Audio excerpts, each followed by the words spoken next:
നമ്മൾ പലപ്പോഴും പറയാറുണ്ട് അല്ലേ, നമുക്ക് കൊമേഴ്സിലേക്ക് കുട്ടികൾ +1 +2 കൊമേഴ്സിനെ ചൂസ് ചെയ്ത് വരുന്ന ആളുകളായിരുന്നില്ല പലപ്പോഴും, ആക്സിഡന്റലി എത്തപ്പെടുന്ന ആളുകളായിരുന്നു.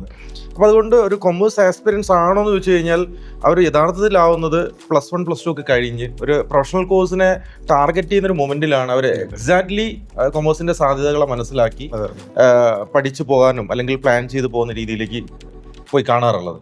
പക്ഷേ ഇപ്പോൾ റീസെൻ്റ്ലി സാർ മെൻഷൻ ചെയ്തതുപോലെ കോവിഡ് സമയത്ത് സ്കൂൾ നിർബന്ധിതമായി ഗൂഗിൾ മീറ്റിലൂടെ ക്ലാസ്സുകൾ ഡെലിവർ ചെയ്യാൻ കഴിയുമെന്നുള്ളതും അതിലൂടെ പഠിച്ച് പാസ്സാകാൻ കഴിയുമെന്ന് പറയുന്ന ഒരു അഷുറൻസ് കുട്ടിക്ക് കിട്ടിയപ്പോൾ സ്കൂളിലെ ആ ഗൂഗിൾ മീറ്റ് അവിടെ അവസാനിപ്പിച്ചെങ്കിലും കുട്ടികൾ ഓൺലൈനിലൂടെ പഠനം അവിടെ അവസാനിച്ചിട്ടുണ്ടായിരുന്നില്ല.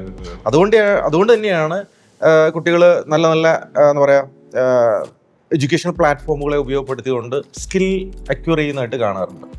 ഇപ്പം ഇപ്പം എന്താ പറയുക, ഒരു കലാപരമായിട്ട് കഴിവുള്ള ഒരാൾ അല്ലേ, നമുക്കിപ്പം ഡിജിറ്റൽ മാർക്കറ്റിംഗ് പോലെയുള്ള കോഴ്സുകളെ എക്സ്പ്ലോർ ചെയ്യാൻ തുടങ്ങി കുട്ടികൾ.